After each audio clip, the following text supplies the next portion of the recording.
اللهم صل على محمد وعلى آل محمد كما صليت على إبراهيم وعلى آل إبراهيم إنك حميد مجيد. اللهم بارك على محمد وعلى آل محمد كما باركت على إبراهيم وعلى آل إبراهيم إنك حميد مجيد. أما بعد فإن خير الكلام كلام الله وخير الهدي هدي محمد صلى الله عليه وسلم وشر الأمور محدثاتها وكل محدثة بدعة وكل بدعة ضلالة. يا أيها الناس أوصيكم وإياي بتقوى الله. أعوذ بالله السميع العليم من الشيطان الرجيم. يا أيها الذين آمنوا اتقوا الله حق تقاته ولا تموتن إلا وأنتم مسلمون. بسم الله الرحمن الرحيم. وهم يسترخون فيها ربنا أخرجنا نعمل صالحا غير الذي كنا نعمل. أولم نعمركم ما يتذكر فيه من تذكر وجاءكم النذير فذوقوا فما للظالمين من نصير. ആദരണീയരായ വിശ്വാസികളെ, സഹോദരന്മാരെ, സഹോദരികളെ, കാരുണ്യവാനായ അല്ലാഹുവിന്റെ കൽപ്പനകളെയും നിർദ്ദേശങ്ങളെയും ശ്രദ്ധിക്കണമെന്നും സൂക്ഷിക്കണമെന്നും തത്വയോടുകൂടെ ജീവിക്കണമെന്നും ഓർമ്മപ്പെടുത്തുകയാണ് ശക്തിയായി വസിയത്ത് ചെയ്യുകയാണ്. പരിശുദ്ധ ഖുർആനും പ്രവാചകൻ സല്ലല്ലാഹു അലൈഹി വസല്ലം തങ്ങളുടെ ചര്യകളനുസരിച്ച് ജീവിതങ്ങളെ ചിട്ടപ്പെടുത്തി നമ്മിൽ പിരിഞ്ഞ വിശ്വാസികളായ സഹോദരീ സഹോദരന്മാർ, അല്ലാഹു അവരുടെ ജീവിതങ്ങളിൽ വന്നുപോയ വീഴ്ചകൾ പുറത്തു കൊടുക്കുകയും കാരുണ്യവാനായ റബ്ബ് സുബ്ഹാനഹു വ തആല നമ്മയും അവരെയും പരലോകത്ത് സ്വർഗ്ഗത്തിൽ ഒരുമിച്ച് കൂട്ടുകയും ചെയ്യുക. ഒരുപാട് തിരക്കുകൾക്കിടയിൽ നിന്നാണ് സമയം കണ്ടെത്തി വെള്ളിയാഴ്ച ജുമാ നമസ്കാരത്തിന് വേണ്ടി നമ്മൾ എത്തിപ്പെടുന്നത്. രാവിലെ മുതൽ ഉണർന്നെഴുന്നേൽക്കുന്നത് മുതൽ കിടന്നുറങ്ങുന്നത് വരെ നമ്മൾ ഓരോരുത്തരും നമ്മുടെ ജീവിതങ്ങളുമായി ബന്ധപ്പെട്ട വലിയ വലിയ തിരക്കുകൾ അനുഭവിച്ച് ജീവിക്കുന്നവരാണ് മഹാഭൂരിപക്ഷമാണ്. ഒരു ദിവസത്തിലെ സമയങ്ങൾ തികയാത്ത, ഒരാഴ്ചയിലെ സമയം കൊണ്ട് ചെയ്തു തീർക്കാനാകാത്ത, ഒരു മാസം കൊണ്ട് എത്തിപ്പെടാനാകാത്ത ഉത്തരവാദിത്തങ്ങളും ബാധ്യതകളും ജോലികളും പണികളും നമ്മളെല്ലാവരും അങ്ങനെ, ഒരു വീട്ടമ്മ പോലും അങ്ങനെയാണ് എന്ന് നമുക്ക് വേണമെങ്കിൽ പറയാം. രാവിലെ മുതൽ എപ്പോഴാണോ ഉണരുന്നത് അപ്പോഴവർ അവരുടെ ജോലി തുടങ്ങി ഉറങ്ങുന്നത് വരെ ജോലിയിലായി, പണികളിലായി, തൊഴിലുകളിലായി തിരക്ക് പിടിച്ച് ജീവിക്കുകയാണ്. നമ്മൾ എത്ര സമയമാണ് ഇനി നമ്മുടെ ജീവിതത്തിൽ ഉണ്ടാവുക? ആ സമയത്തിന് എത്ര പ്രാധാന്യമാണ് നമ്മൾ കൽപ്പിക്കുന്നത്? ഞാൻ ഊതി വെച്ച ആയത്തും അനുബന്ധമായി പറയാൻ ഉദ്ദേശിക്കുന്ന വേറെ രണ്ട് ആയത്തുകളുണ്ട്. ആ മൂന്ന് ആയത്തുകളിൽ നമുക്കുള്ള ഒരു സന്ദേശം എന്ന് പറയുന്നത് അല്ലാഹു നമുക്ക് തന്നിട്ടുള്ള സമയത്തിന്റെ വിലയാണ്. അത് എത്രത്തോളം ഉണ്ട്, എത്ര പ്രാധാന്യത്തോടുകൂടെ സമയത്ത് നമ്മൾ ചെലവഴിക്കണം എന്നതിനുള്ള സന്ദേശങ്ങൾ നൽകുന്നതാണ് ഈ മൂന്ന് ആയത്തുകൾ. വളരെ പെട്ടെന്നാണ് ഒരു വിമാന അപകടത്തിന്റെ ആഘാതത്തിനാണ് നമ്മുടെ നാട് മുഴുവൻ ഒരുപാട് പ്രതീക്ഷകളും സ്വപ്നങ്ങളൊക്കെ വെച്ച് പറന്നു വരുന്ന, അത് താഴ്ന്ന് അവനവന്റെ ലക്ഷ്യങ്ങളിലേക്ക് എത്തുന്നു എന്ന് തോന്നുന്നതിന്റെ സെക്കൻഡുകൾക്ക് മുമ്പ് പൊട്ടിത്തെറിച്ച് തീരുന്ന ജീവിതങ്ങൾ നമ്മളെ പഠിപ്പിക്കുന്നത് എന്താണ്? വളരെ പെട്ടെന്ന് സംഭവിക്കുന്ന, അല്ലാഹു പറഞ്ഞതുപോലെ കുടിക്കാനെടുത്ത വെള്ളം ചുണ്ടിനോട് തട്ടുന്നതിന് മുമ്പ് സംഭവിക്കുന്നു. തുണി വിൽക്കുന്നവൻ നിവർത്തിപ്പിടിച്ച തുണി മടക്കുന്നതിന് മുമ്പ് സംഭവിക്കുന്ന യാഥാർത്ഥ്യത്തെയാണ് നമ്മൾ മരണം പറയുന്നത്. മൂന്ന് സന്ദർഭങ്ങളിൽ അല്ലാഹുവിനോട് നമ്മൾ സമയം ചോദിക്കുന്നത്, കുറച്ച് സമയം തരുമോ എന്ന് ചോദിക്കുന്നത് ഖുർആനിലെ മൂന്ന് സന്ദർഭങ്ങളുണ്ട്. ആ മൂന്ന് സന്ദർഭങ്ങളിലും അല്ലാഹുവിനോട് നമ്മൾ സമയം തന്നാൽ എന്ത് ചെയ്യുമെന്ന് തിരിച്ചു പറയുക. സമയം നീട്ടി തന്നാൽ എന്ത് ചെയ്യും എന്ന് പറഞ്ഞിട്ടാണ് അല്ലാഹുവിനോട് നമ്മൾ സമയം ചോദിക്കുന്നത്. അതിലൊന്ന് പരിശുദ്ധ ഖുർആനിൽ 23-ാം അധ്യായം സൂറത്തുൽ മുഅ്മിനൂനിൽ 99-100 ആയത്തുകൾ അവിടെ മുതലാണ് അള്ളാഹുവിന്റെ സമയം ചോദിക്കുന്നത്, തുടക്കം കുറിക്കുന്നത്. മരണം ആസന്നമാകുമ്പോൾ അള്ളാഹുവിനോട് ആളുകൾ പറയും, മനുഷ്യർ ചിലരെങ്കിലും പറയും, അള്ളാഹുവേ എനിക്ക് സമയം നൽകി തരില്ല, ഇതൊന്ന് മടക്കി തന്നെ പറഞ്ഞാൽ എന്നെ കൊണ്ടുപോകല്ലേ, അള്ളാഹുവേ ഈ സമയം തന്നെ മരിപ്പിക്കല്ലേ, ദുനിയാവിൽ കുറച്ച് സമയം കൂടെ എനിക്ക് തരണേ എന്ന് അള്ളാഹുവിനോട് നമ്മൾ പറയും. നമ്മൾ എപ്പോഴും ആഗ്രഹിക്കുന്നത് സത്യത്തിൽ മനസ്സിൽ കുറച്ചു കാലത്തൊക്കെ ജീവിക്കണം എന്ന് ആഗ്രഹിക്കുന്നത്. പക്ഷെ അത് എന്തിനാണ് കുറച്ചു കാലത്തൊക്കെ ജീവിക്കുന്നത്? എന്റെ പേരക്കുട്ടികളൊക്കെ ഒരു നല്ല അവസ്ഥയിലെത്താൻ, പേരക്കുട്ടികളുടെ കല്യാണം കഴിഞ്ഞ് അവരുടെ ജീവിതം ഒന്ന് നല്ല രൂപത്തിലാകുക, എന്റെ മോന് നല്ലൊരു വീടുണ്ടായിട്ട് ആ വീട്ടിലൊക്കെ കയറിയിരുന്നൂടെ മരിക്കാം. നമ്മൾ എന്തിനാണ് ഇപ്പോ നമ്മൾ ആഗ്രഹിക്കുന്ന ജീവിതം കുറച്ചുകൂടി കാലം ഉണ്ടാകണം എന്നൊക്കെ നമ്മുടെ ചിന്തയിലുണ്ട്. അതിന്റെ ലക്ഷ്യവും നമുക്കുണ്ട്. കുട്ടിനെ കെട്ടിക്കണം എന്ന് ചിന്തിക്കുന്നവരുണ്ട്. ചെറിയ കുട്ടികളാണ് അവർ വലുതാകട്ടെ എന്ന് ആഗ്രഹിക്കുന്നവരുണ്ട്. വലിയ കുട്ടികളാണ് അവർക്ക് ജോലി കിട്ടട്ടെ എന്നിട്ട് ഞാൻ വെച്ചാൽ മതിയായിരുന്നു എന്ന് കരുതുന്നവരുണ്ട്. പെൺകുട്ടികളാണ് അവർക്ക് കെട്ടിച്ചയക്കട്ടെ എന്ന് കരുതുന്നവരുണ്ട്. സഹോദരങ്ങളെ, മരിക്കുന്ന സമയത്ത് മനുഷ്യൻ അല്ലാവുന്നത് സമയം ചോദിക്കും. കുട്ടികളെ കെട്ടിച്ചയക്കാനല്ല, വീടുണ്ടായിട്ട് അവരുടെ കുട്ടികളൊക്കെ ഒരു സെറ്റിലായിട്ട് അതൊക്കെ ഒന്ന് കണ്ണ് നിറഞ്ഞ് മരിക്കണം. അങ്ങനെയല്ല പറയുന്നത്. അള്ളാഹു എനിക്ക് സമയം തരണം. എന്തിനാണ് സമയം തരുന്നത്?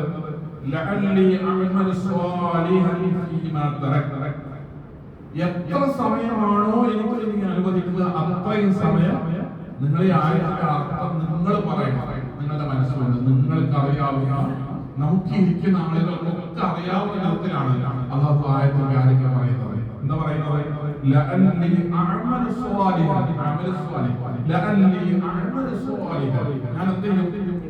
എനിക്ക് എത്ര സമയമാണോ അനുവദിക്കുന്നത് അത്രയും സമയം ഞാൻ അമൽ സ്വാലിഹാത്തുകൾ ചെയ്യാം, നല്ല കാര്യങ്ങൾ ചെയ്തോളാം. എന്റെ ജീവിതത്തിൽ ഞാൻ എന്തെങ്കിലുമൊക്കെ നല്ല കാര്യങ്ങൾ ചെയ്യട്ടെ. നല്ല കാര്യങ്ങൾ ചെയ്യാനാണ് അള്ളാഹുവോട് നമ്മൾ സമയം ചോദിക്കുന്നത്. 60 കൊല്ലം ജീവിച്ചിട്ടാണ്, 80 കൊല്ലം ജീവിച്ചിട്ടാണ്, 75-ാമത്തെ വയസ്സിൽ മരിക്കാൻ നേരത്താണ് അള്ളാഹുവോട് നമ്മൾ എന്ന് പറയുന്നത്, കർച്ചനെ കുറച്ചുകൂടെ സമയം തന്ന, എത്ര സമയമാണോ അനുവദിക്കുന്നത് അത്രയും സമയം. ഒരു ദിവസം തന്ന, എനിക്ക് ഒരു ദിവസം തന്ന, ഒരു മാസം തന്ന, ഒരാഴ്ച എനിക്ക് നീട്ടി തന്ന, എത്ര സമയമാണോ അത്രയും സമയം ഞാൻ അമൽ സ്വാലിഹ് എന്തെങ്കിലുമൊക്കെ നല്ല കാര്യങ്ങൾ ഞാൻ ചെയ്തോളാം. ഈ ചിന്ത എപ്പോഴാണ് ഒരു മനുഷ്യന് വരിക? മരണത്തെ കുറിച്ച് ഒരു ഓർമ്മയില്ലാത്ത നേരത്തെ നാളെ രാവിലെ വരെ എന്റെ സമയം ഉണ്ടെങ്കിൽ എന്തെങ്കിലും കുറച്ച് നല്ല കാര്യങ്ങൾ ചെയ്യട്ടെ, അങ്ങനെ ചിന്തിക്കുന്ന എത്ര ആളുകൾ നമ്മുടെ കൂട്ടത്തിലുണ്ടാവും. പടച്ചോടെടുക്കുന്ന കൂലി കിട്ടാൻ, അള്ളാന്റെ അടുത്തുള്ള പ്രതിഫലം കിട്ടാൻ, എന്റെ പരലോകത്തേക്ക് വേണ്ടിയിട്ട് എന്തെങ്കിലും ഒരു നല്ല കാര്യങ്ങൾ നാളെ നേരം വിളിക്കുമ്പോഴേക്ക് ഞാനൊന്ന് ചെയ്യട്ടെ എന്ന് ചിന്തിക്കുന്ന എത്ര ആളുകൾ, ഞാൻ ഉൾപ്പെടെ എത്ര ആളുകൾ നമ്മുടെ കൂട്ടത്തിലുണ്ടാവും. പക്ഷേ നമ്മുടെ ചിന്താഗതികളൊക്കെ മാറ്റം വരുന്നുണ്ട്. ഞാനെന്റെ ഒരു സുഹൃത്തിന്റെ വീട്ടിൽ പോയി, ഒരുപാട് കാലമായി പരിചയം ബന്ധമുള്ള ആളാണ്. മരണം എന്ന് പറയുന്നത് നമ്മൾക്കൊക്കെ നിങ്ങളുടെയൊക്കെ മനസ്സിന്റെ ധൈര്യവും ചങ്കൂറ്റവും ധരണവും ഒക്കെ പറയുന്നത് മരണത്തിന്റെ സമയം കുറിക്കപ്പെടാത്തതുകൊണ്ടാണ്. മരണത്തിന്റെ തീയതി കുറിക്കപ്പെടാത്തത് കൊണ്ടുള്ള ധൈര്യവും ആണവും ചങ്കൂറ്റൊക്കെയാണ് നമ്മളൊക്കെ പ്രകടിപ്പിക്കുന്നത്. സുഹൃത്തിന്റെ വീട്ടിൽ പോയപ്പോ 4 പെൺകുട്ടികളുള്ള, 4 പെൺമക്കളുള്ള, സർക്കാർ ഉദ്യോഗമുള്ള ഒരു മനുഷ്യനാണ്. നമസ്കരിക്കുന്നതാണ്. പക്ഷേ നിസ്കാരത്തിന് ജമാഅത്തിന് പള്ളിയിൽ തന്നെ ചോദിക്കണം, അങ്ങനെ ഒരു കണിഷ്ഠയില്ലാത്ത എന്നാ നമസ്കാരപ്പെടുന്ന ഒരു കുടുംബമാണ്. പോയപ്പോ വലിയ മാറ്റം വന്നിരിക്കുന്നു ആ വീട്ടിൽ. 6 മാസമാർക്ക് മുമ്പോഴും ഇപ്പൊ നമ്മൾ ചെല്ലുമ്പോഴും ഞാനൊരു വാർത്ത അറിഞ്ഞിട്ടാണ് അദ്ദേഹം സന്ദർശനം. ആ വീട്ടിൽ വലിയ മാറ്റം വന്നിരിക്കുന്നത്. വീട്ടിന്റെ വീട്ടിനകത്ത് നമ്മൾ കയറി ചിലപ്പോ 52, 55 ഇഞ്ച് TV ഉണ്ട്. അത് അവരവിടെ എടുത്തു മാറ്റി. ആ വീട്ടിൽ 4 പെൺകുട്ടികളും ഭാര്യയും അയാളും, സർക്കാർ ഉദ്യോഗവും നല്ല ശമ്പളവും സന്തോഷവും ആനന്ദവും ഏത് ദിവസവും പെരുന്നാളും എന്നുള്ള വീട്ടിൽ നമ്മൾ കയറി ചെല്ലുമ്പോൾ അവർ പതിമഞ്ഞ സ്വരത്തിൽ സംസാരിക്കും. മെല്ലെ മെല്ലെ ആ പെൺകുട്ടികളൊക്കെ മെല്ലെ മെല്ലെ വർത്തമാനമാണ്. നമ്മുടെ ഭാര്യ മെല്ലെ സംസാരിക്കാൻ. അവരൊക്കെ മുഖത്ത് നിന്ന് ചിരി മാഞ്ഞു പോയോ? ആർക്കും ചിരിയില്ല. ഒരു 6 മാസം കഴിഞ്ഞിട്ട് നമ്മുടെ വീട്ടിലേക്ക് ഒരാൾ വരുമ്പോൾ നമ്മളും ചിരിക്കൂലേ? ആരുടെയും മുഖത്ത് ചിരിയില്ല. ആ വീട്ടിൽ ആളെ മാറ്റം. ലോഹർ ബാങ്ക് കൊടുത്തപ്പോ അദ്ദേഹം പറഞ്ഞു നമുക്ക് പള്ളിയിൽ പോകാം. ലോഹർ ബാങ്ക് കൊടുത്തപ്പോ 3 മിനിറ്റ് ഉണ്ട് പള്ളിയിലേക്ക് പോകാൻ, 15 മിനിറ്റ് ഉണ്ട് ജമാഅത്തിന്. പക്ഷെ ബാങ്ക് കൊടുത്ത ഉടനെ അദ്ദേഹം പറഞ്ഞു നമുക്ക് പള്ളിയിലേക്ക് പോകാം. ആ 3 മിനിറ്റ് കൊണ്ട് നടന്ന് പള്ളിയിൽ പോയി സുന്നത്ത് നിസ്കരിച്ച് ഫർദ് നമസ്കാരത്തെ കാത്തിരിക്കാനാണ്. വലിയ മാറ്റമാണ് ആ വീട്ടിലുണ്ടായത്. മുറ്റത്തേക്ക് ഇറങ്ങി നട്ട് ഭാര്യയോട് അയാൾ വിളിച്ചു പറഞ്ഞു, പെൺകുട്ടികളെ 2 പേര് മുകളിലാണ്, അവരെ വിളിച്ചിട്ട് ഇറങ്ങി വന്ന് നിസ്കരിക്കാൻ പറയാം, നീ നിസ്കരിക്കരുത് എന്ന് പറഞ്ഞിട്ടാണ് എന്നെ കുട്ടി പള്ളിയിൽ പോയി. ഞാനിത് പറഞ്ഞതിനാണ് ഞാനൊന്ന് ചിന്തിക്കാൻ വേണ്ടി, നമ്മൾ ഓരോരുത്തരൊന്ന് ആലോചിക്കാൻ വേണ്ടി എന്താണ് ആ വീട്ടിലെ മാറ്റത്തിന്റെ കാരണം. ഒരു A4 ഷീറ്റ് വലിപ്പത്തിൽ ഒരു കടലാസിന്റെ കഷണമാണ് ആ വീട്ടിൽ മാറ്റം വരുത്തിയത്. ഉപദേശങ്ങളെ കൊണ്ടും ഉത്ബോധനങ്ങളെ കൊണ്ടും ഹുതുബകളെ കൊണ്ടും ആയത്തുകൾ കൊണ്ടും ഹദീസുകൾ കൊണ്ടും ഒന്നും വരാത്ത മാറ്റങ്ങൾ ഒരുപക്ഷെ ചില ലാബ് റിപ്പോർട്ടുകൾ കൊണ്ടുണ്ടാവും. കുടുംബനാഥന് ലങ്സിന് ക്യാൻസർ ആണ് എന്നുള്ള റിപ്പോർട്ട് കിട്ടുമ്പോൾ ഒരു വീട്ടിൽ വലിയ മാറ്റങ്ങൾ ഉണ്ടാകും. അവരുടെ മുഴുവൻ മുഖത്ത് നിന്ന് ചിരി മാഞ്ഞു പോവുകയാണ്. ഡോക്ടർ പറയുന്നത് 6 മാസമാണ് പരമാവധി കാലയളവ്. 6 മാസം എന്ന് ആ മനുഷ്യനോട് സംസാരിച്ച് അയാൾ ബോധ്യപ്പെടുത്തിയാണ് പരമാവധി ഒരു 6 മാസം കൂടിയിരിക്കുന്നത്. 6 മാസം കഴിഞ്ഞാൽ 6 മാസം കഴിഞ്ഞാൽ എന്റെ വീട്ടിൽ നിന്ന് ഒരാൾ മരണപ്പെടുമെന്ന് ഒരു ഉറപ്പ് എന്റെ വീട്ടിലുണ്ടായാൽ അതിരാവിലെ സുബഹിയുടെ സമയത്ത് വീട്ടിലെ വിളക്ക് തെളിയും, എല്ലാവരും എണീക്കും, തഹജ്ജുദ് നമസ്കരിക്കും. ഒരു ഉസ്താദ് പിന്നെ അവിടെ പ്രസംഗിക്കേണ്ട ആവശ്യം ഉണ്ടാവില്ല. എല്ലാവരും പള്ളിയിൽ പോകും, ജമാഅത്തിൽ പങ്കെടുക്കും, നമസ്കാരം കണിശമാകും, സൂക്ഷ്മത പാലിക്കും. സിനിമ കാണണം എന്ന് തോന്നൂല. പാട്ട് കേട്ട് ആഹ്ലാദിച്ച് ആഘോഷിച്ച് ജീവിതം തീർക്കണം എന്ന് ഇത് തോന്നൂല. 2 മണിക്ക് എണീച്ച് തറക്കിൽ പോയി ഫുട്ബോൾ കളിക്കണമെന്ന് ആ വീട്ടിലെ 19-കാരന് ഒരാഗ്രഹം ഉണ്ടാവില്ല. സഹോദരങ്ങളെ, സഹോദരിമാരെ, മരണം എപ്പോഴാണ് എന്നറിയാവുന്നതുകൊണ്ടാണ്. എന്ന് സംഭവിക്കും വീട്ടിലെ ഏതെങ്കിലും ഒരാളുടെ മരണം എന്ന ധാരണ നമുക്കില്ലാത്തത് കൊണ്ടാണ് ഹറാമുകൾ, അനാവശ്യമായ ആഘോഷങ്ങൾ, അതിര് കടന്ന ആഡംബര ജീവിതങ്ങൾ, ആസ്വാദനങ്ങൾ. അല്ലാഹുവോട് നമ്മൾ പറയുന്നത് ഞാൻ എന്റെ ജീവിതത്തെ ഒരു മണിക്കൂർ കൂടി ആസ്വദിക്കട്ടെ എന്നല്ല, മരിക്കാൻ ഇപ്പൊ കുറച്ചുകൂടെ സമയം തന്നാൽ ഞാൻ അമലസ്വാലിഹ എന്തെങ്കിലുമൊക്കെ നന്മകളും പുണ്യങ്ങളും സുഹൃത്തുക്കളും സൽപ്രവർത്തനങ്ങളും ഞാൻ ചെയ്തോളാം, എനിക്ക് അനുവദിക്കുന്ന സമയമെന്ന് അല്ലാഹുവോട് മറുപടി പറയും. സമയം തീരുമാനിക്കപ്പെട്ട് റൂഹിനെ പിടിക്കാൻ റബ്ബ് തീരുമാനിച്ചൊരു സമയം ഉണ്ടല്ലോ, ആ സമയത്ത് നമ്മൾ നീട്ടി ചോദിക്കും. അന്ന് പറയുന്ന മറുപടി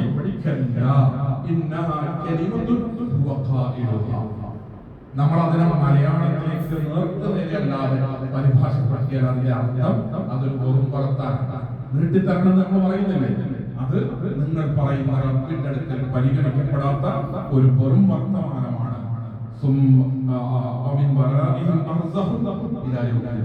അവർ വർഷത്തിലേക്ക് പോകാൻ, അവരവരുടെ കബർ ജീവിതത്തിലേക്ക് പോകാൻ, അതിലൊരു നീട്ടലും ഉണ്ടാവില്ല. പിന്നെ അവർ ഉയർത്തെഴുന്നേൽപ്പിക്കപ്പെടുകയാണ്. ഇത് പരിശുദ്ധ ഖുർആനിൽ സൂറത്ത് മുഅ്മിനൂനിൽ 99-100 ആയത്തുകളാണ്. സഹോദരങ്ങളെ, സഹോദരിമാരെ, വളരെ ഗൗരവത്തോടുകൂടെ നാം ഇതിനെപ്പറ്റി ചിന്തിക്കണം. രണ്ടാമത്തെ ഘട്ടമുണ്ട്. പരിശുദ്ധ ഖുർആൻ നമ്മളോട് പറയും, അല്ലാഹുവോട് നമ്മൾ സമയം വേണ്ടി ചോദിക്കും. അല്ലാഹുവിന്റെ മുമ്പിൽ ചെന്ന് വിചാരണയെ നേരിടുന്ന സമയത്ത് നമ്മൾ അല്ലാഹുവിനോട് സമയം നൽകി ചോദിക്കണം. പരിശുദ്ധ ഖുർആനിൽ 32-ാമത്തെ അധ്യായം സൂറത്ത് സജ്ദയിൽ 12-ാമത്തെ ആയത്തിൽ കാണാം, വലൗ തറ ഇതിൽ മുജ്രിമൂന നാകിസു റൂസിഹിം ഇൻദ റബ്ബിഹിം. ആളുകൾ കുറ്റവാളികൾ വന്നിട്ട് അല്ലാഹുവിന്റെ മുമ്പിൽ ഇങ്ങനെ തല ഉയർത്തി അഭിമാനത്തോടെ കൂടെ നിൽക്കില്ല. കുറ്റവാളി അല്ലാഹുവിന്റെ മുമ്പിൽ നിൽക്കുന്ന ഒരു രംഗമാണ്. തെറ്റ് ചെയ്യുന്നവൻ പടച്ചവന്റെ പോയി നിൽക്കുക, ചിരിച്ച് മുഖപ്രസന്നതയോടെ തെളിഞ്ഞ മുഖത്തോടെ പടച്ചവന്റെ മുമ്പിൽ ഇങ്ങനെ മുഖം ഉയർത്തി തല ഉയർത്തി നിൽക്കാൻ കഴിയില്ല.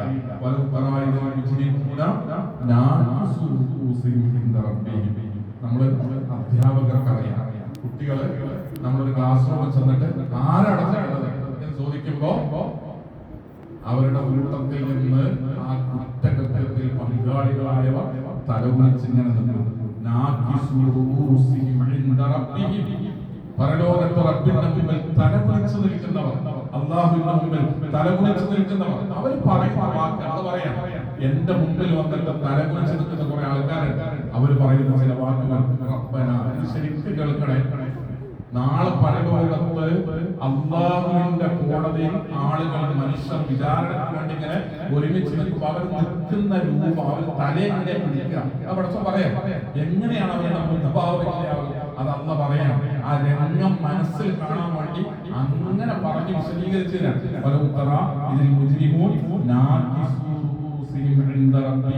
തലകുനിച്ച് നിന്നിട്ട് ആളുകൾ അള്ളാഹുവിനോട് പറയും, റബ്ബനാ, ഞങ്ങളുടെ റബ്ബേ, അബ്സ്വർനാ, പരലോകം, സ്വർഗ്ഗം, നരകം, വിചാരണ എല്ലാം ഞങ്ങൾ കണ്ടു. അബ്സ്വർനാ, ഇതൊക്കെ ഞങ്ങൾ കണ്ടു. വിശ്വാസം ഉണ്ടായിരുന്നു, കേട്ടിട്ടുണ്ടായിരുന്നു, അറിഞ്ഞിട്ടുണ്ടായിരുന്നു. ഇപ്പൊ ഇതൊക്കെ ഞങ്ങൾ അനുഭവിച്ചു, ഞങ്ങൾ മനസ്സിലാക്കി.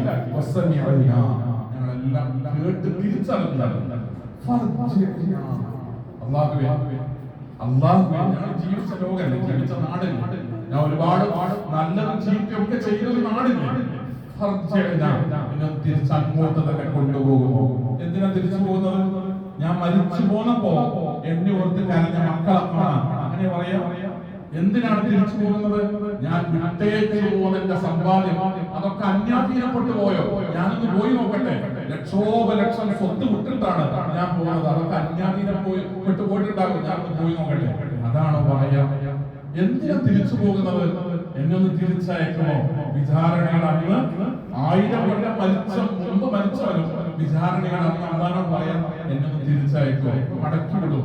എന്തിനാണ്? എന്റെ ഭാര്യയെ ഞാനൊന്ന് പോയി കാണട്ടെ. അങ്ങനെയാണോ പറയാ? ഞാൻ മരിച്ചപ്പോ ഏറ്റവും അധികം സങ്കടപ്പെട്ടത്, മാസങ്ങളോളം കടന്നു കരഞ്ഞത് എന്റെ ഭാര്യ, എന്റെ ഉമ്മയാണ്. ഞാൻ അവരെ ഒന്ന് പോയി കാണട്ടെ. അങ്ങനെയാണോ പറയാ? അല്ല. എന്തിനാണ് മടങ്ങി പോകുന്നത്?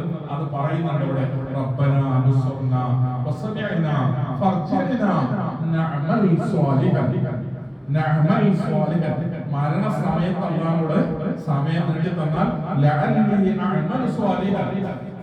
ഇവിടെ വിചാരണയുടെ സമയത്ത് അല്ലാഹുവോട് മരണമൊക്കെ കഴിഞ്ഞ് വിചാരണ നേരിടുമ്പോൾ തിരിച്ച് ഭൂമിയിലേക്ക് പറഞ്ഞാൽ നഅമൽ സ്വാലിഹൻ, അമൽ സ്വാലിഹൻ, ഞാൻ എന്തെങ്കിലും നല്ല കാര്യം ചെയ്തോളാം, ഞാൻ എന്തെങ്കിലും നന്മ പ്രവർത്തിച്ചോളാം, ഒരു പുണ്യം ഞാൻ ചെയ്തോളാം, സുഹൃതങ്ങൾ ചെയ്തോളാം. നിസ്കാരമോ നോമ്പെന്നോ സക്കാത്തെന്നോ ഹജ്ജെന്നോ ഒന്നും പറയുന്നില്ല. ഞാൻ നല്ല കാര്യം ചെയ്തോളാം റബ്ബേ, ഞാൻ നല്ലവനായിക്കോളാം റബ്ബേ, ഞാൻ നന്നായി ജീവിക്കാം റബ്ബേ, ഒരിക്കൽ കൂടെ എന്നെ മടക്കി വിടുമോ എന്ന് ചോദിക്കാൻ. അതിന്റെ അവസാനം, ആയത്തിന്റെ അവസാനം, ഇന്നാ മുഖിനൂൻ. എന്റെ വിശ്വാസം നല്ല യഖീനുണ്ട്. എന്റെ വിശ്വാസം നല്ല യഖീൻ, നല്ല ബലമുള്ള വിശ്വാസം. പരലോകം എന്നൊക്കെ പറഞ്ഞാൽ ഇത് നല്ല ഉറപ്പുണ്ട് എന്റെ വിശ്വാസത്തിൽ. എന്റെ പരലോക വിശ്വാസവും ഹിസാബിലുള്ള വിശ്വാസവും സ്വർഗത്തിലുള്ള വിശ്വാസവും നരകത്തിലുള്ള വിശ്വാസവും മരണാനന്തര ജീവിതത്തിലുള്ള വിശ്വാസവും യഖീനുള്ളതാണ്. നല്ല ഉറപ്പുള്ള വിശ്വാസമുള്ളവരാണ്. ولكن حق القول مني لأملأن جهنم من الجنة والناس أجمعين. الله പറയുന്ന മറുപടി എന്താ അറിയാം? നിങ്ങളോട് പറഞ്ഞ സ്വർഗവും നരകവും ഒക്കെ നിങ്ങളോട് പറഞ്ഞ ആ കൂട്ടത്തിൽ ഞാൻ പറഞ്ഞിരുന്നു,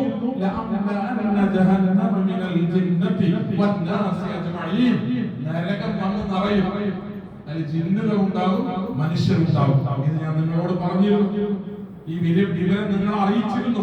ഇത് പറയാൻ നബിമാർ വന്നിരുന്നു, ഇത് പറയാൻ മുന്നറിയിപ്പുകൾ വന്നിരുന്നു, ഇത് പറയാൻ വേണ്ടി മാറ്റങ്ങൾക്ക് ഗ്രന്ഥങ്ങൾ ഇറക്കപ്പെട്ടിരുന്നു, ഇത് പറയാൻ അറിയിക്കാൻ നിങ്ങൾക്ക് എത്തിക്കാൻ സംവിധാനങ്ങളൊക്കെ ഞാൻ ചെയ്തിട്ടുണ്ട്. ഇതൊക്കെ അറിഞ്ഞ് ഇതൊക്കെ പറഞ്ഞ് കേട്ട് മനസ്സിലാക്കിയാണ് 65 കൊല്ലം നീ അവിടെ ജീവിച്ചത്, 85 കൊല്ലം നീ അവിടെ ജീവിച്ചത്, ഒരായുഷ്കാല ഭൂമിയിൽ നീ ചെലവഴിച്ചത്. അതുകൊണ്ട് രണ്ടാമതൊരു മടക്കം എന്ന് പറയുന്നത് ഇല്ല എന്നാണ് അള്ളാഹുവോട് മറുപടി പറയുക. സഹോദരങ്ങളെ, സഹോദരന്മാരെ, ലഭ്യമായ ജീവിതം, ഇപ്പോഴുള്ള നമ്മുടെ ജീവിതം അത് ഇന്നത്തതാണോ? അവസാനത്തെ ദിവസം ആയുസ്സിന്റെ ഏതാനും മണിക്കൂറുകളാണോ? അല്ലാഹു നമുക്ക് ഇനി അനുവദിക്കുന്നത് വരുന്ന ജീവിതത്തിൽ അവശേഷിക്കുന്ന സമയങ്ങൾ, ഒരു ദിവസമാണെങ്കിൽ, 10 ദിവസമാണെങ്കിൽ, ഒരു മാസമാണെങ്കിൽ, ഒരു കൊല്ലമാണെങ്കിൽ, 10 വയസ്സ് ഇനിയും നമുക്ക് അല്ലാഹു അനുവദിക്കുമെങ്കിൽ നമ്മളൊരു കാര്യം തീരുമാനിക്കണം. ഞാൻ എന്തെങ്കിലുമൊക്കെ ഇനിയുള്ള കാലം നല്ല കാര്യങ്ങൾ ചെയ്ത് ജീവിക്കും എന്ന തീരുമാനം നമുക്ക് ഉണ്ടാകണം എന്ന സന്ദേശമാണ് മരണസമയത്തും മരണാനന്തരം വിചാരണ ചെയ്യുന്ന ഘട്ടത്തിലും ആളുകൾ പറയുന്ന വർത്തമാനത്തിൽ നിന്ന് അല്ലാഹു നമുക്ക് പകർന്നു തരുന്നത്. അല്ലാഹുവിനെ ഭയപ്പെടുന്ന, അല്ലാഹുവിനെ സൂക്ഷിക്കുന്ന, അല്ലാഹുവിന്റെ കൽപ്പനാ നിർദ്ദേശങ്ങൾ ശ്രദ്ധിച്ചു മനസ്സിലാക്കി പാലിച്ചു ജീവിക്കുന്ന സ്വാലിഹീങ്ങളിൽ, സദുർത്തമാരിൽ, സജ്ജനങ്ങളിൽ നമ്മെ ഓരോരുത്തരെയും അല്ലാഹു ഉൾപ്പെടുത്തുകയും നമുക്ക് തെറ്റുകുറ്റങ്ങളും പാപങ്ങളും അല്ലാഹു നമുക്ക് പുറത്ത് മാപ്പാക്കി തരികയും ചെയ്യുന്നതാണ്.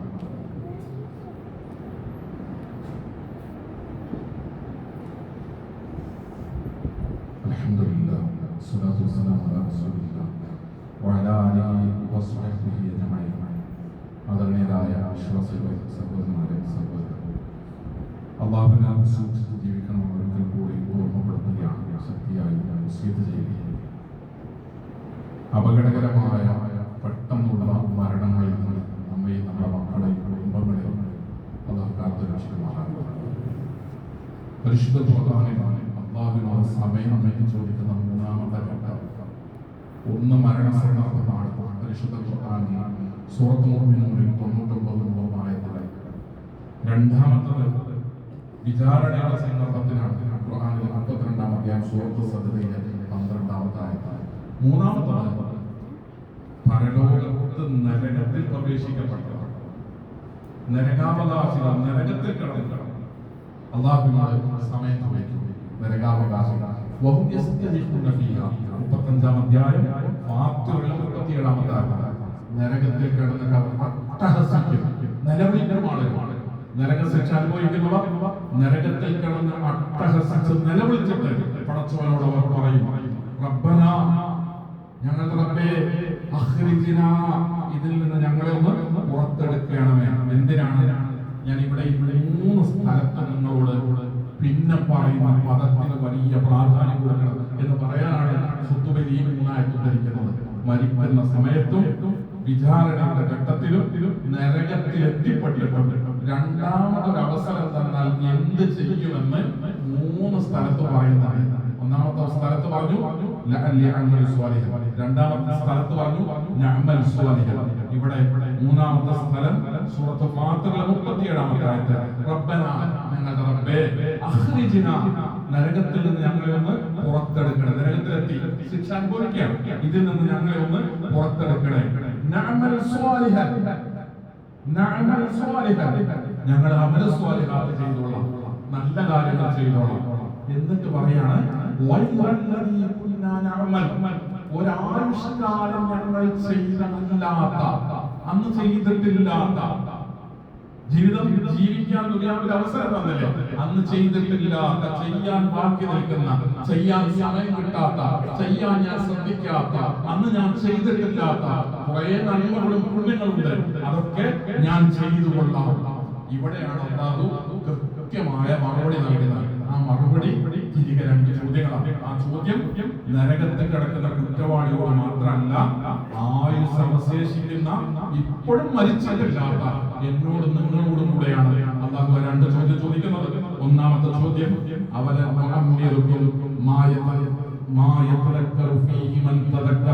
ഒന്നാമത്തെ ചോദ്യം ഇത് നമ്മുടെ കാതിൽ വന്നിങ്ങനെ അലക്കണം. മരിക്കുന്ന സമയത്ത് സമയം നീട്ടി ചോദിക്കേണ്ടി വരും. വിചാരണ വേളയിൽ സമയം നീട്ടി ചോദിക്കേണ്ടി വരും. അല്ലാഹുവിന്റെ അദാബ് കിട്ടിയാൽ രണ്ടാമതൊരു ജീവിതം നിന്ന് രക്ഷപ്പെടാനുള്ള വഴി ചോദിക്കേണ്ടി വരും. ജീവിതകാലത്ത് ഇപ്പോ ഈ സന്ദർഭത്തിൽ അല്ലാഹുവിന്റെ ചോദ്യം കാതുകളിൽ വന്ന് അലക്കണം. റബ്ബ് ചോദിക്കണം, അവരെ ഞാൻ നിങ്ങൾക്ക് ആയുസ് തന്നില്ലേ? നിങ്ങളുടെ കൂട്ടത്തിൽ നിന്ന് ചിന്തിക്കുന്നവരെ ചിന്തിക്കാവുന്ന അത്ര സമയം തന്നില്ലേ? നിങ്ങൾ 2 വയസ്സിൽ മരിച്ചവരാണോ? 1.5 വയസ്സിൽ മരിച്ചവരാണോ? നിങ്ങൾ മരണപ്പെട്ട് പടച്ചുകൊണ്ടെടുത്ത് കോടതിയിൽ വന്ന്, അല്ലാഹുവിന്റെ കോടതിയിൽ വന്ന് നരകാവകാശികളായത് ഉമ്മ പ്രസവിച്ചപ്പോ മരണത്തോടുകൂടെ മരിച്ചു വീണ് അങ്ങനെയാണോ നിങ്ങൾ ഭൂമിയിലേക്ക് പെറ്റുപോണത്? അവനെ മുഹമ്മിറക്കും. ഞാൻ നിങ്ങൾക്ക് ആയുസ് തന്നില്ലേ, അവസരം തന്നില്ലേ, ബുദ്ധി തന്നില്ലേ, പ്രായം തന്നില്ലേ? 10-60 കൊല്ലം നിങ്ങൾ ഭൂമിയിൽ ജീവിച്ചില്ലേ? അടുത്ത ചോദിക്കും, അള്ളാഹു നമ്മളോട് ചോദിക്കും, അവനെ മുഹമ്മിറക്കും. നിങ്ങൾക്ക് ചിന്തിക്കുന്നവർക്ക് ചിന്തിക്കാവുന്നത്ര സമയം തന്നില്ലേ? രണ്ടാമത്തെ ചോദ്യം, അള്ളാഹുവിന്റെ രണ്ടാമത്തെ ചോദ്യം, നിങ്ങൾക്ക് താക്കീതുകാരൻ വരികയും ചെയ്തില്ലേ? നിങ്ങൾക്ക് മുന്നറിയിപ്പുകാരൻ വന്നില്ലേ? സ്വർഗമുണ്ട്, അതറിയാത്ത ആരെങ്കിലും ഉണ്ടോ? നരകമുണ്ട്, അതറിയാതെ ദുനിയാവിൽ ജീവിച്ച ആരെങ്കിലും നിങ്ങളുടെ കൂട്ടത്തിലുണ്ടോ? വിചാരണയുണ്ട്, പടച്ചവനോട് ഉത്തരം പറയേണ്ടി വരും, ജീവിതത്തെ പറ്റി കണക്ക് പറയേണ്ടി വരും, നിസ്കരിച്ചോന്ന് ചോദിക്കും, നോമ്പെടുത്തോന്ന് ചോദിക്കും, സദഖ ചോദിക്കും. ഇതിനെ കുറിച്ച് അറിയാത്ത ആരെങ്കിലും നിങ്ങളുടെ കൂട്ടത്തിലുണ്ടോ? താക്കീതുകാരൻ നിങ്ങൾക്ക് വരികയും ചെയ്തില്ലേ? ഈ രണ്ട് ചോദ്യമാണ് അള്ളാഹുവിന്റെ മറുപടി. എന്നിട്ട് അള്ളാഹു അവസാനിപ്പിക്കുക, ഇനി എന്താണോ നിങ്ങൾ അത് ആസ്വദിച്ചു കൊള്ളുക. അള്ളാഹുവിന്റെ വാക്കാണ്, നമ്മൾ പരസ്പരം പറയാം, അക്രമിയാണ് നീ അനുഭവിക്കുന്നുണ്ടെങ്കിൽ അതിന്റെ കാരണം അക്രമിയാണ് നീ. ഒരു സഹായവും നിനക്ക് ഉണ്ടാവുകയില്ല. പടച്ചോൻ പറയാം, ഒരു സഹായവും നിനക്ക് ഇവിടെ പ്രതീക്ഷിക്കേണ്ടതില്ല. സഹോദരങ്ങളെ, അള്ളാഹു നമ്മളെ കാത്തു രക്ഷിക്കുമാറാകട്ടെ. പടച്ചവനെ സൂക്ഷിച്ച് അള്ളാഹുവിനെ ഭയപ്പെട്ട് അള്ളാഹുവിന്റെ കൽപ്പന നിർദ്ദേശങ്ങൾ അറിഞ്ഞും അനുസരിച്ചും അംഗീകരിച്ചും പാലിച്ചും നമ്മുടെ ഉള്ള ജീവിതങ്ങളെ വളരെ പെട്ടെന്ന് സംഭവിക്കുന്ന മരണങ്ങളൊക്കെ അതിന്റെ മുമ്പ് നമ്മളത് നമ്മുടെ ജീവിതത്തെ കറക്റ്റ് ചെയ്യാൻ ഒരു വലിയ നട്ടോട്ടങ്ങളിൽ നിന്ന് എന്തെങ്കിലുമൊക്കെ നല്ല കാര്യങ്ങൾ രാത്രി കിടക്കുന്ന സമയത്ത് അന്നത്തെ ദിവസത്തെ കുറിച്ച് ആലോചിക്കുമ്പോൾ എന്റെ ഔദ്യോഗിക കൃത്യങ്ങളൊക്കെ ഓഫീസുമായി ബന്ധപ്പെട്ട് ചെയ്യേണ്ട കാര്യങ്ങളൊക്കെ ഷോപ്പുമായി ബന്ധപ്പെട്ട് ചെയ്യേണ്ട കാര്യങ്ങളൊക്കെ അതൊക്കെ നമ്മളെ കണക്ക് കൂട്ടി കൃത്യമായി ഓർമ്മിച്ചെടുത്ത് ആശ്വാസത്തോടു കൂടെയാണ് കിടക്കുക. ആ കൂട്ടത്തിൽ അള്ളാഹുവിന്റെ മാർഗത്തിൽ പരലോകത്തേക്ക് വേണ്ടി അള്ളാഹുവേ ഈ ഉറക്കം, ഇന്നത്തെ ഉറക്കം എന്റെ ജീവിതത്തിലെ അവസാനത്തെ ഉറക്കാണെങ്കിൽ ഞാനിതാ ഇങ്ങനൊരു നന്മ, ഇങ്ങനൊരു പുണ്യം അത് കൂടി നമുക്ക് ഓരോ ദിവസവും ആലോചിച്ചെടുക്കാനും ചെയ്തതായി നമ്മുടെ ഓരോരുത്തരുടെയും ജീവിതത്തിൽ ഉണ്ടാകണം. നന്മകൾ ചെയ്യുക എന്ന, പുണ്യങ്ങൾ ചെയ്യുക എന്ന, എന്തെങ്കിലുമൊക്കെ സൽപ്രവർത്തനങ്ങൾ ഓരോ ദിവസവും ഉണ്ടാവുക എന്ന പാഠമാണ്, സന്ദേശമാണ് പരിശുദ്ധ ഖുർആൻ നമ്മുടെ മുമ്പിലേക്ക് അവതരിപ്പിക്കുന്നത്. നന്മകളിൽ എന്തെങ്കിലും നന്മകൾ നമ്മളെ കൊണ്ട് ചെയ്യാൻ കഴിയുന്ന, ചെറുതാകട്ടെ വലുതാകട്ടെ, അങ്ങനെ ആകണം ഓരോ ദിവസവും കടന്നു പോകുന്നത്. നന്മകൾ കൊണ്ട് നിറയട്ടെ, നന്മകളിലൂടെ ധന്യമാകട്ടെ. അള്ളാഹുവിനെ ഭയപ്പെടുകയും സൂക്ഷിക്കുകയും അള്ളാഹുവിന്റെ കൽപ്പനാ നിർദ്ദേശങ്ങൾ അനുസരിക്കുകയും പാലിക്കുകയും ചെയ്യുന്ന സജ്ജനങ്ങളിൽ, സ്വാലിഹ്യങ്ങളിൽ, സദ്വൃത്തവാന്മാരിൽ അള്ളാഹു നമ്മെ ഓരോരുത്തരെയും ഉൾപ്പെടുത്തി അനുഗ്രഹിക്കുമാറാകട്ടെ. സഹോദരങ്ങളെ, രണ്ട് കാര്യങ്ങൾ അറിയിക്കുകയാണ്. നമ്മുടെ പള്ളി ഫണ്ടിന്റെ ദിവസമാണ്. പള്ളിയിൽ എല്ലാ മാസവും നമ്മൾ എടുക്കുന്നത് പോലെ പള്ളി ഫണ്ടിന്റെ കളക്ഷൻ ഇന്നാണ് ഉണ്ടാവുക. അത് എല്ലാവരുടെയും പങ്കാളിത്തം ഉണ്ടാവണമെന്ന് അഭ്യർത്ഥിക്കുന്നു. മാസാന്ത ഭക്ഷണ കിറ്റ് മരുന്ന് വിതരണത്തിന് സഹായ വിതരണ പദ്ധതിയുടെ ഒരു ഉദ്ഘാടനമാണ്. നമസ്കാരം കഴിഞ്ഞ ഉടനെ ഏതാനും സമയം എല്ലാവരും ഈ പറഞ്ഞതുപോലെ പറഞ്ഞു വന്നതുപോലെ തിരക്കുകളുള്ളവരാണ്. അതൊക്കെ പരിഗണിച്ചുകൊണ്ട് ഒരു ചെറിയ ചടങ്ങായി ഇവിടെ നടക്കുവാണെങ്കിൽ നമ്മളുടെ ഒരു പങ്കാളിത്തം ഉണ്ടാകണം എന്ന് അഭ്യർത്ഥിക്കുകയാണ്. നാം ചെയ്യുന്ന സൽപ്രവർത്തനങ്ങളെ നന്മകളും പുണ്യങ്ങളുമായി അള്ളാഹു നമ്മളെ കബൂൽ ചെയ്യുമാറാകട്ടെ. അറിഞ്ഞു അറിയാതെ ചെയ്തവർ ചെറുതുമാർ തെറ്റുകുറ്റങ്ങളും പാപങ്ങളും അള്ളാഹു നമുക്ക് പുറത്ത് മാറ്റാമാറാകട്ടെ. പരലോകത്തിൽ നമ്മെ പിരിഞ്ഞു പോയ മാതാപിതാക്കളുടെ സഹോദരി സഹോദരന്മാരുടെ മരണമില്ലാതെ പരലോക സൗഹൃദത്തിൽ ഒത്തുചേരാൻ അള്ളാഹു നമ്മെ അനുഗ്രഹിക്കുമാറാകട്ടെ. തത്വയോടുകൂടെ ജീവിക്കാൻ, ഈമാനോടുകൂടെ മരണപ്പെടാനുള്ള സൗഭാഗ്യം അള്ളാഹു നമുക്ക്, നമ്മുടെ ഇണകൾക്കും മക്കൾക്കും മാതാപിതാക്കൾക്കും അള്ളാഹു പ്രദാനം ചെയ്യുമാറാകട്ടെ. രോഗികളായ സഹോദരി സഹോദരന്മാർ അള്ളാഹു അവരുടെ രോഗങ്ങളെ ശിഫയാക്കി കൊടുക്കുമാറാകട്ടെ. അള്ളാഹു والمسلمين والمسلمات الأحياء منهم والأموات إنك مجيب الدعوات يا قاضي الحاجات. اللهم أجرنا من النار، اللهم أجرنا من النار، اللهم أجرنا من النار. اللهم أعز الإسلام والمسلمين وأذل الشرك والمشركين. اللهم أعز الإسلام والمسلمين وأذل الشرك والمشركين. اللهم أعز الإسلام والمسلمين وأذل الشرك والمشركين. ربنا اصرف عنا عذاب جهنم إن عذابها كان غراما إنها ساءت مستقرا مقاما. ربنا آتنا في الدنيا حسنة وفي الآخرة حسنة وقنا عذاب